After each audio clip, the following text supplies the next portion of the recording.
Good evening, fellas. It's your boy Tamar, or good morning, or good afternoon, however you're watching this, or I mean, wherever you're watching this, God damn it, whenever you're watching this. All right. Sorry, my head is a little out of it. I just got back from the gym. I've been up since 4 a.m.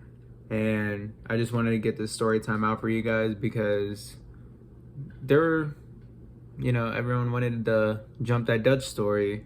So yeah, I'm gonna give it to you guys. But not gonna lie, it was a little bit of a clickbait because we did not actually get jumped at Dutch. We were very, very fucking close to it, but we did not get jumped at Dutch. So yeah, I'm gonna explain how that shit happened because I'm just one of those guys who gets into trouble.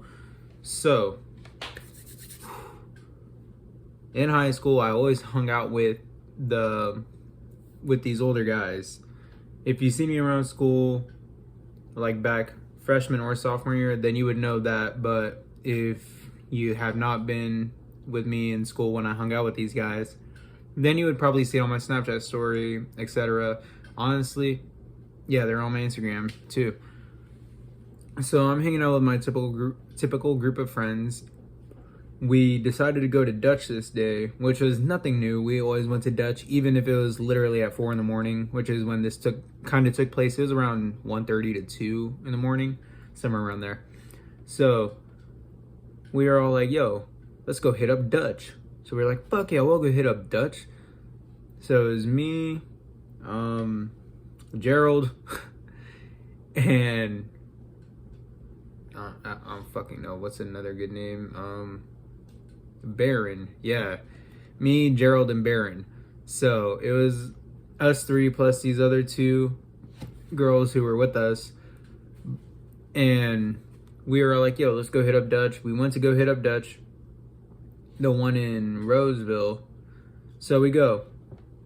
Nothing out of the ordinary, but we get there, and we see all these like fucking adults just staring at us. Honestly, between the ages of 24 to 30. Like, they were old as fuck. And around this time, I was literally 15. My friends were like 17, 18. It could be a 16, but I really don't think it was 16 for any of them. So we pull into the parking lot, and they're giving us like these weird looks. Like, they're just fucking staring at us like they're gonna do something. And don't ever repeat anything that happens in any story time I tell.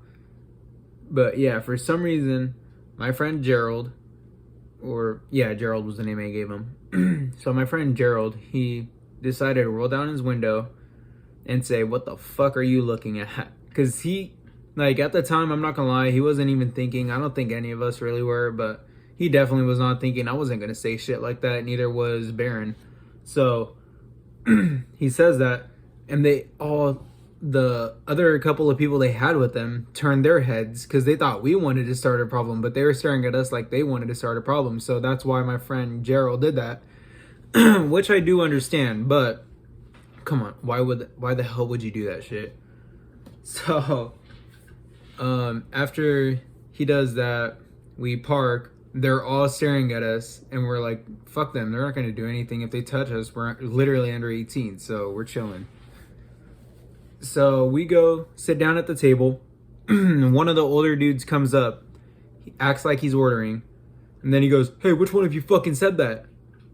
And we're acting stupid because why would we want to beef with some adults at a Dutch Bros at 3:30 in the fucking morning? Like, bro, go to your job or some shit. It was a weekday. Those motherfuckers had no life. So neither did we, but we're high schoolers in the summer. But anyway, he goes, "Which one of you fucking said that?" And we're like, "What do you mean, bro?" He goes, "You acting fucking stupid?" Like, he was fucking, muscling up and shit against all, the high schoolers, the fucking big badass high schoolers that would kick all their asses. So he gets mad about that. And then my friend Gerald, he explains, he goes, "Look, you guys are just looking at us the wrong way. It was nothing to it. I just wanted to know what the fuck was happening. Like, if you're gonna do something or what." And the guy understood it. He was very understanding of it, or not very understanding, but he understood what we were talking about. He's like, "You know what? I do understand that, but come on, man, you can't be saying that shit in public."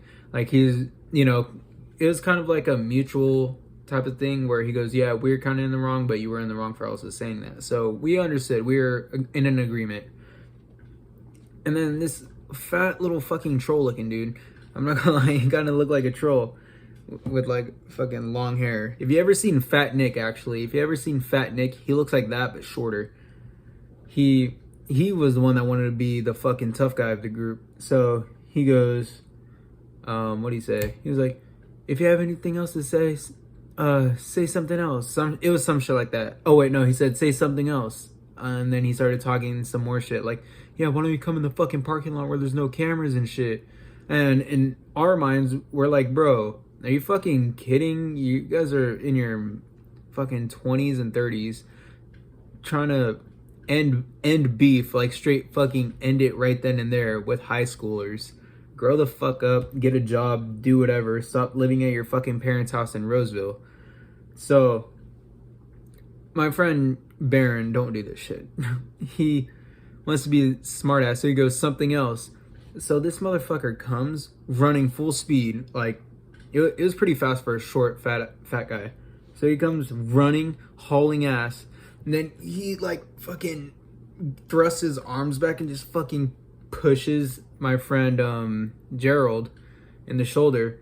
And this was Gerald. He just like he barely fucking moved from it. I don't know if the guy like let off at the last second or if that was his full power, but that was the most bitch push ever. We all agreed on it. We smiled when that happened. My friend Gerald was just like, dude, what the fuck? Like, it was nothing serious. So then I get up and I'm like, bro, you guys need to chill. Come on. We're literally just trying to go our own way. You guys were literally leaving. Why are you guys starting problems with fucking high schoolers? And then the leader of the group, he goes, yeah, why don't you guys listen to your friend? And I was like, fuck you. Why don't you listen to me? Obviously, I didn't say that, but in my head, I was like, bro, come on now. So then we were just sitting there vibing while they walked back to their cool little hangout spot at Dutch Bros at 3 a.m. So we're sitting there and we're like, you know what? They kind of killed the vibe. We should leave. So before we leave, one of their friends goes up to the window and goes, so, you know what they call the cops? And obviously we weren't going to call the fucking cops, but we should have. We would have gotten a good amount of them, like, fucking arrested. So, yeah, that was pretty lit. We ended up going home, and little funny side story. So, I come home, and my door is locked, and we usually have, like, a little key or a couple keys hidden to like open my door or anyone else's door just in case we need it, and I couldn't fucking find it. So me being the smart guy I am, I find nail clippers, and it has like a little file, like a little metal file that's at the end when you flip it over. So I flipped it over and I unscrewed my fucking door handle and I closed that shit, and I just laid down on my bed, didn't worry about putting the door handle back or anything. And it was around 4:30ish around this time. So my parents were just waking up because my dad goes to work super early and my mom wakes up to make him breakfast. So I'm not even asleep yet. I'm just on my phone. And then I hear her say, Martel, where's your door handle? And she thought I was asleep. And I go, my door was locked, so I used nail clippers to open it. And then she didn't want to deal with it. She just said, okay, whatever, and walked downstairs. But yeah, everything was cool after that. To be honest, Dutch kind of gave us an L for not helping out. That would have been pretty sick if he did, but you know, things happen. And yeah, honestly, that shit was kind of funny. Very funny now that I look back on it, because I've never experienced shit like that before. But you know, there's a first for everything, and yeah, don't ever be like that. Don't be like those adults, I should say, but also don't be the guy that is confrontational. Shout out to Gerald, you know who you are, for that shit, because that's actually a pretty good story time. And shout out to the people on the polls who voted that shit. So yeah, next story time is probably gonna be me high at work with the owner. So yeah, that's pretty sick. I'll tell you guys all about that. And yeah, that's it. Smile more, frown less. I love you all.